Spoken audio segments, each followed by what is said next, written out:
துர்கா துர்கா கொஞ்சம் தண்ணி கொண்டு வாங்களே. துர்கா என்ன மாச்சு உனக்கு? ஐயோ இத பாருமா துர்கா, எனக்கு நல்லது செய்ய வந்து உனக்கு அநியாயம் நடந்து போச்சு. துர்கா துர்கா கண்ணை திறந்து பாருமா. அம்மா தாயே, துர்கா தாயே, இந்த பொண்ணை தயவு செஞ்சு காப்பாத்துமா. எனக்கு நல்லது செய்ய வந்தவ இவளை தயவு செஞ்சு காப்பாத்துமா. அம்மா தாயே, துர்கா தாயே, காப்பாத்துமா.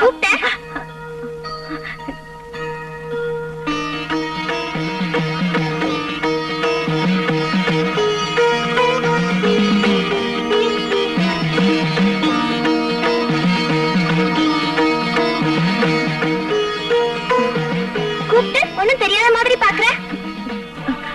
நானா கூப்பிட்டேன்? பின்ன நீ கூப்பிட்டதால வந்த. என்னம்மா இது, வயசுல சின்ன பொண்ணு மாதிரி தெரியல, ஆனா உன்னை பார்த்தா அந்த மகமாயே பாக்குற மாதிரி இருக்கே. யாருமா நீ? என்ன நீ யாரு நினைச்சிட்டு இருக்க? அந்த துர்கா தாய் மாதிரியே இருக்கியம்மா. அப்படியே வச்சுக்கோ. இப்ப என்ன எதுக்காக நீ கூப்பிட்ட? எதுக்குன்னா, அங்க பாருமா, அங்க பாரு, என் மாங்கல்யத்தை காப்பாத்தி என்னைக்கு என் குங்குமம் நினைச்சிருக்கணுங்கிறதுக்காக துர்கா ஸ்லோகம் பாடின அந்த பொண்ணு நினைவிழந்து கிடக்குறா பாரு. ஓஹோ, அதானா பாவத்தை போக்குறதுக்காக பழிய ஏத்துக்கிட்டாளா? என்னம்மா சொல்ற நீ? பாவத்தின் பள்ளத்தில் விழுந்து தத்தளித்துக் கொண்டிருக்கும் மனிதர்களை குணப்படுத்தும் யோக சக்தியே மகாசக்தி என்பார்கள். அப்படியா? அப்படின்னா என் கணவனை காப்பாத்தணுங்கிறதுக்காக தண்ணியே அழிச்சுட்டு கிடக்கிற இந்த தியாக ஜீவனை நான் எப்படிமா காப்பாத்துவேன்? அந்த கவலை எனக்கு தான், உனக்கு வேண்டாம். நான் வந்திருப்பதே அதற்காகத்தான்.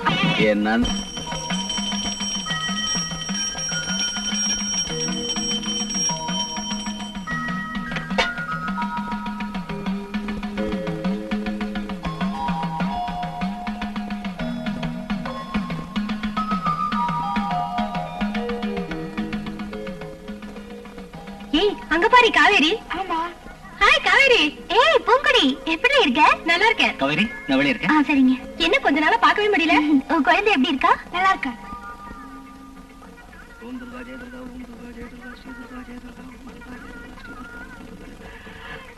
அட ராஜசேகர், எத்தனை நாளாச்சுடா உன்னை பார்த்து. நல்லா இருக்கே பது. அந்த துர்கா தேவி தயவால எனக்கு எந்த குறையும் இல்ல. நீதான் எங்களை எல்லாம் மறந்து போயிட்ட. ஆமா, உனக்கு கல்யாணம் வேற ஆயிடுச்சுன்னு கேள்விப்பட்டேன். எங்களுக்கு ஒரு ஒரு வார்த்தை சொல்லி அனுப்பிச்சா நீ. உன்னோட அருமையான கல்யாண சாப்பாட்டை மிஸ் பண்ணிட்டேடா. இத பாரு பது, திடீர்னு கல்யாணம் நிச்சயம் ஆயிட்டதால என்னால யாரையுமே கூப்பிட முடியல. தப்பா எடுத்துக்காதடா. பரவாயில்ல பரவாயில்ல பரவாயில்ல. அது சரி, உன்னோட குடும்ப வாழ்க்கை எப்படி இருக்கு? ஒரு குறையும் இல்ல. பெரியவங்க பாராட்டுற மாதிரி பொண்ணு ரொம்ப அடக்கம் பணிவு. ஓ, நீ ரொம்ப ரொம்ப கொடுத்து வச்சவன்னு சொல்லு. ரெண்டு பேரும் தான் கோயிலுக்கு வந்திருக்கோம். அது பாரு, அங்க நிக்கிறாளே அவதான். யாரு? அங்க பாரு, அந்த பொண்ணுங்களோட பேசிக்கிட்டு இருக்காளே, சிகப்பு சேலை, அவதான். அவங்களா? ஆமா. அவளை நான் பார்த்து ரொம்ப நாள் ஆச்சு. இப்பதான் எதாச்சும் இந்த கோயில்ல உங்களை பார்த்தேன். எல்லாரும் சேர்ந்து வீட்டுக்கு வாங்க. அந்த பொண்ணா? என்ன, அவள உனக்கு தெரியுமா? எனக்கு தெரியாதுப்பா. இல்ல பது, எதையோ நீ என்கிட்ட மறைக்கிற, எதையோ சொல்ல தயங்குற. ஐயோ, அதெல்லாம் ஒண்ணு இல்லப்பா. நான் வரேன். உன்னை விட மாட்டேன்.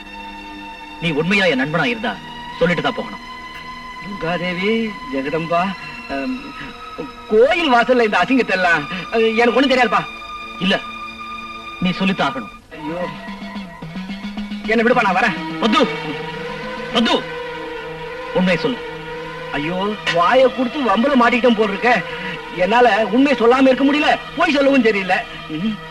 இங்க பாரு, ஒரு நாள் ராத்திரி நானு செகண்ட் ஷோ பார்த்துட்டு வந்துகிட்டு இருந்தேனா, அந்த காட்டு மண்டபத்துல அந்த சந்திரன் அந்த பொண்ண பலாத்காரம் பண்ணிட்டு இருந்தத நான் பார்த்துட்டேன்.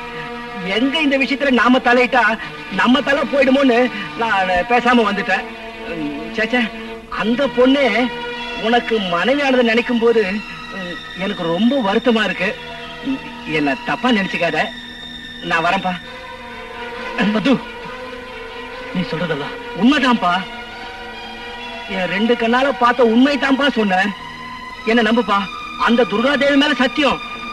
நான் வரேன்.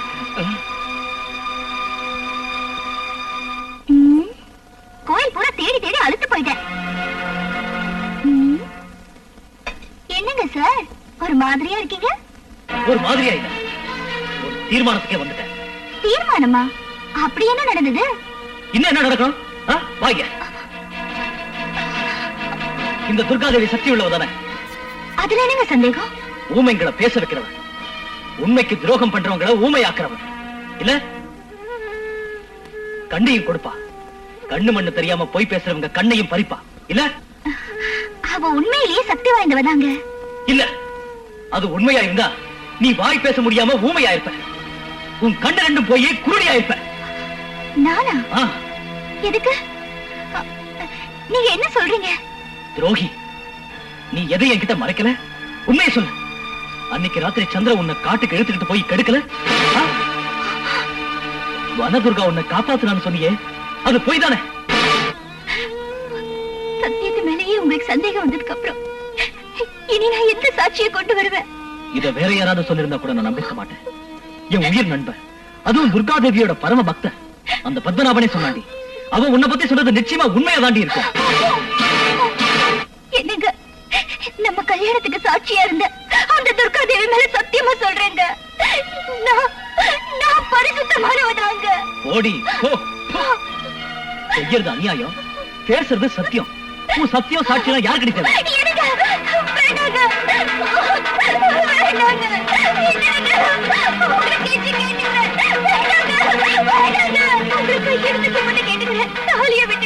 மானம் உள்ளவளுக்கு தாண்டி தாலி, மானம் கிட்ட உனக்கெல்லாம் எதுக்குடி தாலி? இனிமே இது உன் கழுத்துல இருக்கவே கூடாது.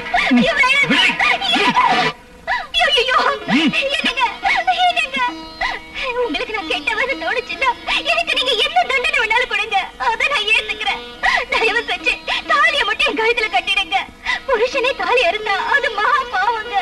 பத்தினியோட தாலியா இருக்கிறதாண்டி பாவம். நீ என்ன பத்தினியா? இந்த தாலி உன் கழுத்துல இருக்கிறது தர்மம் இல்ல.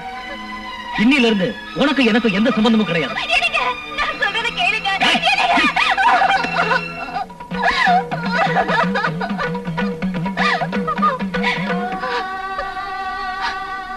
அம்மா, துர்காதேவி, பரமேஸ்வரி, எனக்கு தாலி பாக்கியம் கொடுத்தவரே அதை பறிச்சுட்டு போறாரு. நீ அதை பார்த்துட்டு சும்மா இருக்கியம்மா?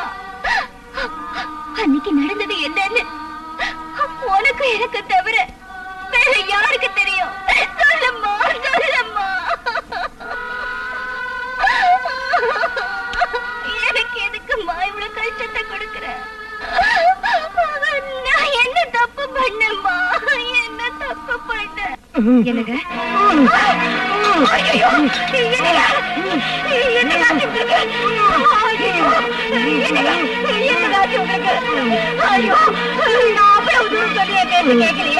இப்ப தேவியோட கோவத்துக்கு ஆளாயிட்டீங்க. இப்ப நான் என்ன பண்ணுவேன்? அம்மா தாயே, அம்மா அம்மா அம்மா தாயே, ஒரு பாவம் அறியாத என்ன ஏம்மா இப்படி கஷ்டப்படுத்துற? தெரியாம தப்பு பண்ண என் புருஷனை மன்னிச்சிருமா, என் மாங்கல்யத்தை காப்பாத்துமா, அவரை தண்டிச்சிடாத. இத பாருமா. யாருமா நீங்க? என் பேர் கமலா. எதுக்காக அழுதுட்டு இருக்கீங்க? என் வீட்டுக்காரர் தேவியோட கோவத்துக்கு ஆளாய் கை கால் வராம இழுத்துட்டு கிடக்கிறார். என்ன செய்யறதுன்னு தெரியல. தேவியோட ஸ்லோகத்தை பாடினா அவர் குணமாயிடுவாருன்னு சொன்னாங்க. நீ பாடினதை கேட்டேன், அதான் உங்ககிட்ட கேட்கலான்னு வந்தேன். தயவு செஞ்சு வாமா, அந்த தேவியோட ஸ்லோகத்தை பாடி என் மாங்கல்யத்தை காப்பாத்துமா. அம்மா கனகதுர்கா, இதுவும் உன்னோட லீலதானா?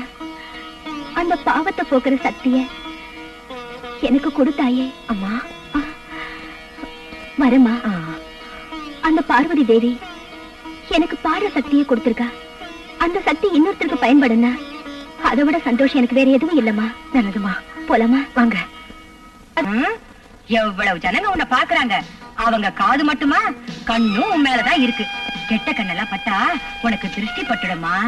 துர்கா, அமிர்தவஷ்ணி ராகத்தை பாடினா மழை வரும்னு சொல்லுவாங்க. ஆனா அதே ராகத்தை நீ பாடினா அந்த கலைமகளே நேர்ல வந்து பாடின மாதிரி இருக்குமா.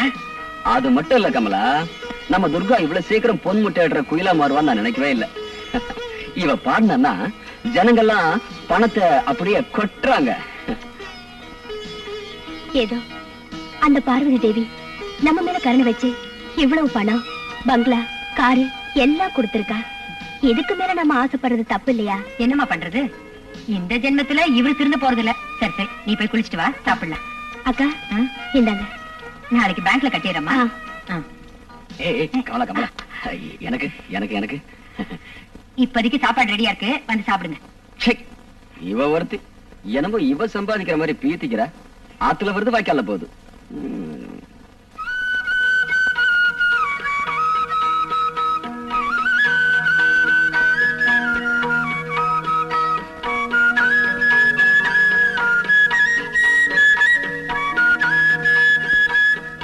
அம்மா காவேரி, மாங்கல்யத்தோட மகிமை தெரியாம உன் புருஷன் அதையே பறிச்சுட்டா. நீ ஒண்ணும் கவலைப்படாதம்மா, அம்மன் உனக்கு துணை இருப்பாம்மா.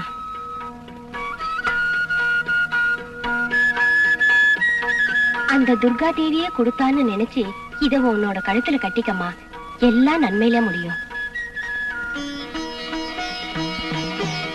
ஆமாமா, வாழ வேண்டிய வயசுல வாடி போன உன்னோட வாழ்க்கை மறுபடியும் மலர்ந்து மனம் வீசணுங்கிறதாமா என்னோட ஆசை. அத பார்க்கத்தான் என்னடா என் உயிரை கையில பிடிச்சிட்டு இருக்கேன். கண்டிப்பா நீ நினைச்சது நிறைவேறுமா. நான் சொல்றத கேளு. இன்னையில இருந்து வீடு வீடா போய் பிச்சை எடுத்து அம்பிகைக்கு காணிக்கை செலுத்துறேன்னு வேண்டிக்கம்மா. அந்த தாயி உன் எண்ணங்களை நிச்சயமா நிறைவேற்றுவா.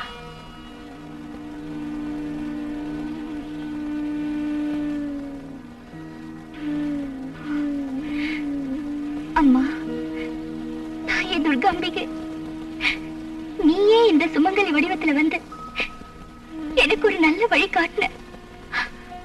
சரிம்மா, சரி.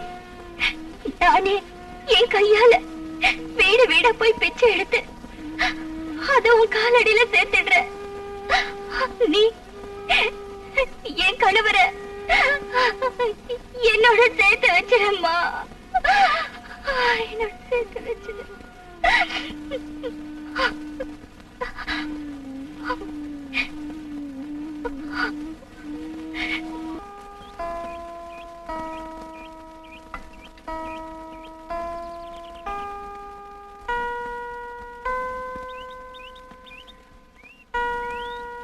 ஏமா லட்சுமி, உன் குழந்தை மேல இவ்வளவு கோவமா? நீ எனக்கு தாய் மாதிரிமா, நீயே சாப்பிடாட்டி எப்படி? சாப்பிடுமா. புரிஞ்சு போச்சுமா. உன்னால பேச முடியலனாலும் உன் பார்வையிலேயே எனக்கு எல்லாம் புரிஞ்சு போச்சு. தெய்வத்தின் வடிவம் தாய் தானே. தாய்க்கு தான் குழந்தை முதல்ல சாப்பிட்டதுன்னு சந்தோஷம். சரி, உன்னோட விருப்பப்படியே முதல்ல நான் சாப்பிடுறேன். இனிமே நீ சாப்பிடுவல்ல? சாப்பிடுமா.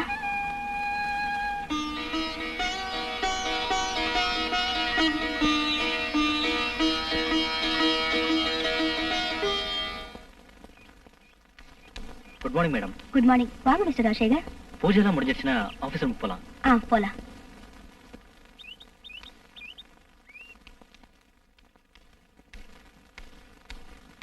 என்ன இன்னைக்கு இவ்வளவு சீக்கிரமா வந்துட்டீங்க? அது மேடம், மல்லூர் ப்ரோக்ராம் இருக்குங்களா? அதை கன்ஃபார்ம் பண்ணிடுங்க செக்ரட்டரி. Okay madam. செக்ரட்டரி எனக்கு அப்படி வைக்கிறியா? பாத்துக்கிறேன்.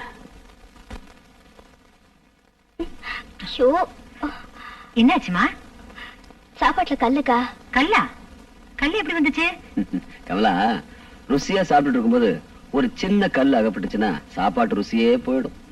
அதே மாதிரி அனாவசியமான ஒருத்தன் செக்ரட்டரியா வந்துட்டான்ல, இனி இந்த வீட்டோட நிம்மதியே போயிடுச்சு. என்ன சொல்றீங்க? ஒண்ணும் இல்ல, நான் ஒருத்தன் கூட இருக்கும்போது செக்ரட்டரி ஒருத்தன் தேவையான்னு கேக்குறேன். சேலத்துல ஒரு கச்சேரிக்கு போயிருந்த போது என்கிட்ட வந்து வேலை இருக்குமான்னு கேட்டாரு. பார்க்க நல்லவராட்டம் தெரிஞ்சது, அதான் செக்ரட்டரியா வச்சுக்கிட்டேன். வெளுத்ததெல்லாம் பால் நினைக்கிறது தப்பு.